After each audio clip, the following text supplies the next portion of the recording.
పాక్ సైన్యం గురించి వాళ్ళు వీళ్ళు ఏవేవో అంటారు. పాక్ సైనికులకు యుద్ధం చేయడం అంటే భయమని, యుద్ధం చేయడం అంటే రాజీనామాకు సైతం వెనకాడటం లేదన్న ప్రచారం జరుగుతున్న సమయంలో అసలు పాక్ సైన్యం గురించి ఆ దేశ ప్రజలు ఏమనుకుంటున్నారో తెలిస్తే ముక్కున వేలేసుకోవాల్సిందే.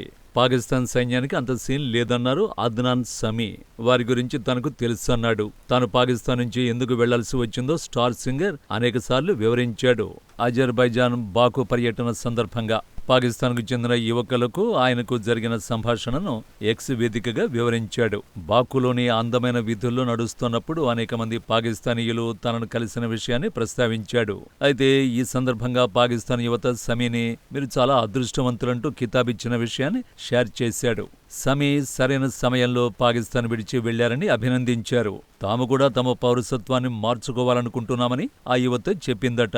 పాక్ యువతలో మెజారిటీ ప్రజలు తమ దేశ సైన్యాన్ని ద్వేషిస్తున్నారన్నాడు సమీ. పాక్ సైన్యం తమ దేశాన్ని నాశనం చేశారంటోందన్న విషయం తనకి మరోసారి రుజువైందన్నాడు. 2001లో మహమ్మద్ సమీ పాకిస్తాన్ తండ్రికి, భారత్ తల్లికి యూకేలో పుట్టాడు. ప్రస్తుతం ఇండియాలో నివసిస్తున్నాడు. ఇండియాకు మొదట విజిటల్ వీసాతో వచ్చాడు. సమీకి పాకిస్తాన్, కెనడా ద్వంద్వ పౌరసత్వం ఉంది.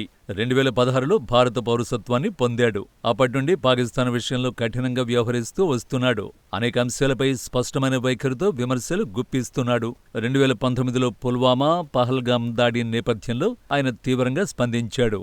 మానవత్వానికి వ్యతిరేకంగా జరిగిన భయంకర నేరమని దుయ్యబట్టాడు. పాకిస్తాన్ మాజీ సమాచార ప్రసార శాఖ మంత్రి, పాకిస్తాన్ రాజకీయ నాయకుడు ఫవాద్ చౌదరి విషయంలోనూ ఆగ్రహాన్ని వ్యక్తం చేశాడు. పెహల్గాం ఉగ్రదాడి తర్వాత పాకిస్తాన్ పౌరుల్ని దేశం విడిచి వెళ్లమని భారత్ కేంద్రం కోరగా ఓ జర్నలిస్టు సోషల్ మీడియాలో ఈ నిర్ణయాన్ని ప్రస్తావించాడు. అద్నాన్ సమీ విషయంలో ఏం చేస్తారని ట్వీట్ చేశాడు. నిరక్షరాస్యుడైన మూర్ఖుడికి ఎవరేం చెబుతారన్నాడు. మరొక ట్వీట్ కు ప్రతిస్పందనగా చౌదరిని డంబా అంటూ తీవ్ర వ్యాఖ్యలు చేశాడు. నా మూలాలు లాహోర్లో కాదు, పెషావర్లో ఉన్నాయని, సమాచార మంత్రిగా చేసిన వ్యక్తి తప్పుడు సమాచారం ఇచ్చాడని దుయ్యబట్టాడు. సమీ తనకు పాకిస్తాన్ ప్రజల పట్ల గౌరవం ఉందని, ప్రభుత్వం పట్ల కోపం ఉందని అన్నాడు. ఆ వ్యవస్థతో పెద్ద సమస్యలు ఉన్నాయని ఇన్స్టాగ్రామ్లో రాశాడు. తాను పాకిస్తాన్ విడిచి వెళ్లడానికి అదే పెద్ద కారణాల్లో ఒకటిగా మారిందన్నాడు. ఒకరోజు వారు నా విషయంలో ఎలా ప్రవర్తించారనే వాస్తవాన్ని ప్రపంచానికి చెబుతా అన్నాడు. ఈ విషయం చాలా మందికి తెలియదని, త్వరలోనే మొత్తం గుట్టు విప్పుతా అన్నాడు.